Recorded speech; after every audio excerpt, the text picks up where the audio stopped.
Good morning, everybody. This is Diggs. It's another beautiful day out here in the Pacific Northwest, and today we're going to be talking about some tips and tricks that I've learned here playing Memento Mori, things that I slightly regret, things that I didn't know, things that will hopefully help you along your way. So let's go ahead and dig in.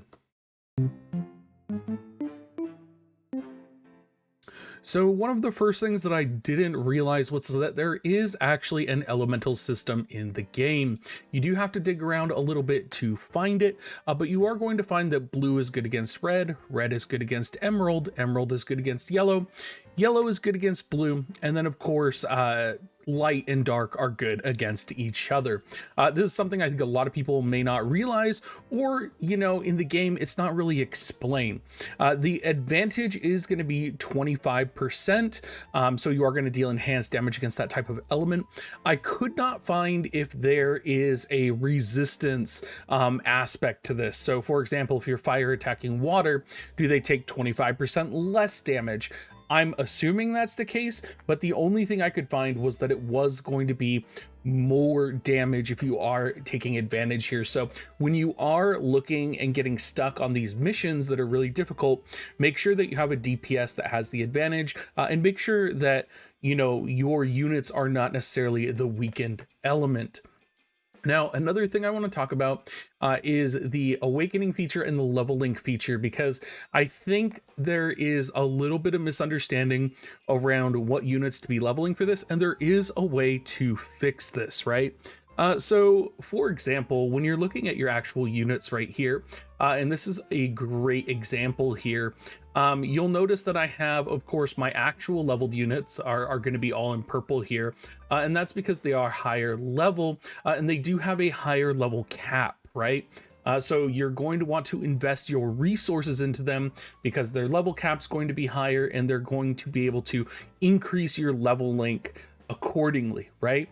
So when I'm looking at things right now, I'm looking at things like Natasha, and I invested a lot of resources into Natasha, but Natasha only has a level cap of 120, and I have a feeling one of my other units right now is probably going to be able to hit level 140 before Natasha is going to be able to hit 140, right? Because she's going to be restricted. She's a light element unit, which means they are harder to pull, which also means they are harder to awaken and increase their level cap. So all of these resources right now, in terms of planning my account, are just locked onto Natasha currently. And so what would actually be ideal here, and if you guys don't know, you can actually hit reset and you get, for 50 diamonds, a full refund on all of the resources you've invested in this character.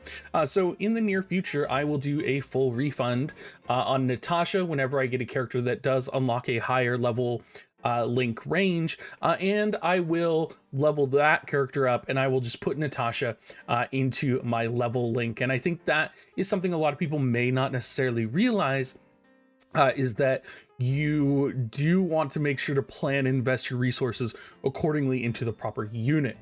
In terms of awakening as well, you do want to be careful as you are leveling your units. I think in people's haste, right, you will get in a situation like this where you have a potentially LR character, right? And then you want to use them. It'll say, hey, you can use the materials of your character to enhance here. And you actually don't want to do this, because in order to level up this character, you actually can use lower rarity characters. And so in your haste to level, you may inadvertently invest resources in your awakening that you don't need to invest in, that can actually harm you in the future, because you're going to need another dupe of this character for the next tier, right? In order to unlock UR plus, you're going to need a dupe of him. So don't invest your awakenings. Don't just hit auto awaken all the time. Because auto awaken will definitely set you in a bad position, and it doesn't take into account these duplicate souls that you may pull, and it could absolutely cause problems for you.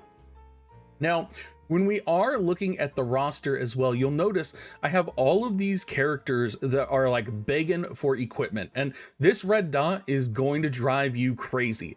And it's something where previously I was putting equipment on all the different characters and I was just kind of building them up.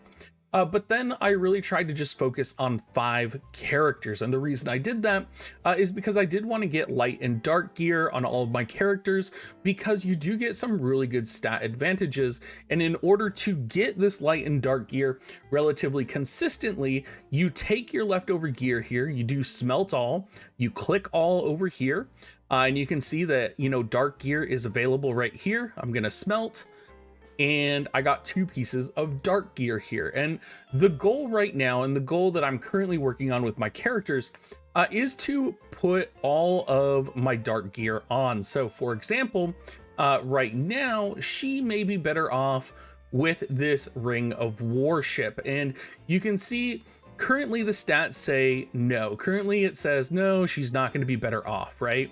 It doesn't even say anything about it, doesn't mention it. But if I go to switch here and I equip it, and of course I can transfer everything, right? I'm going to transfer it. You'll then notice that there is another equip all feature here that is going to pop up now.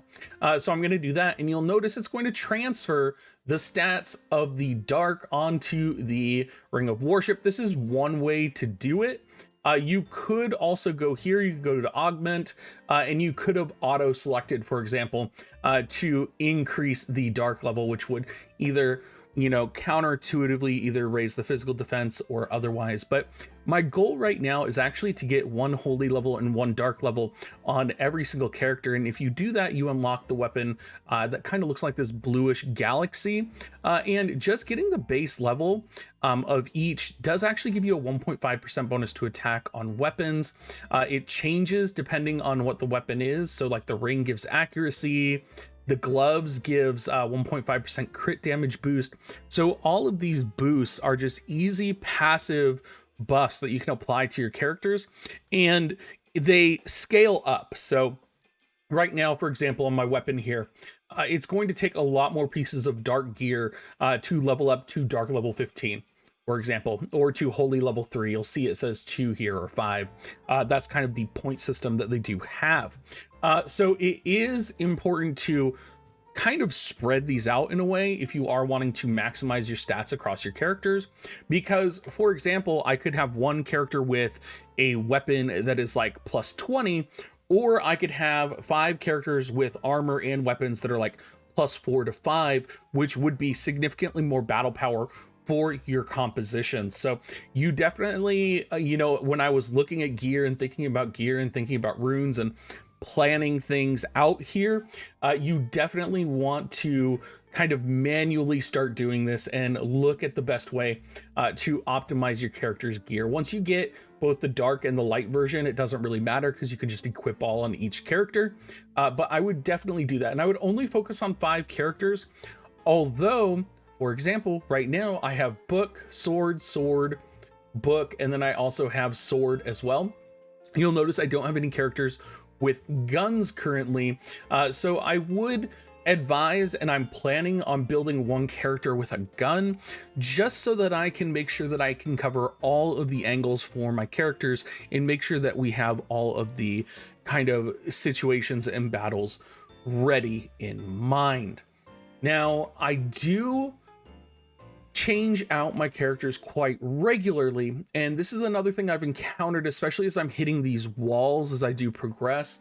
A great example is going to be the Tower of Infinity as I've been pushing up. I'm currently stuck on floor 135, which my battle party is currently 2 million. I should be able to destroy this, but because I don't have really good coverage to counter this, it's tearing me apart. Like, I'm literally getting destroyed by these guys. And so I do need to readjust my party, and I may come in here, and because I have gear restricted on such few characters, I can easily move them around, funnel them around, and kind of make the right build. It does suck removing and then equipping your gear on other characters, but that is the best way that I've found to do it right now. And I think that's going to be the way to really do it going forward. Other things just to note that, I've seen people talking about that have been mentioned, you do actually have to click on the guild tab every day. If you don't click on the guild tab, it's not going to give the guild exp or the guild bonus, which you are going to want to give to your team. Another thing to point out as well, if you don't know, and I think most people know this, but there's a ton of consumables in here for you to use. Make sure you're using them, of course, the further you go out. But just check in every now and again, because you may have items in here that you can use that you don't necessarily know about. I think for the most part, that's kind of the biggest tips and tricks that I have right now. I have mentioned Mori in a previous video, Mori and Amor, for those that don't know. If you do look at their ability, they have this ability called Blight, which hinders healing on enemies, which can be really powerful in PvE. So make sure you are doing that, and make sure you're really investing in trying to get that done. All right, everybody, if this video helped you, let me know down in the comments down below. If you guys want more videos on Memento Mori, I am planning on making some, since a lot of you guys are watching them. And it is a game that I'm having a lot of fun with. Fully candid with you guys, I'm not an expert on this game. I'm still learning myself. But come into our Discord, hang out, and I'll catch you guys next time.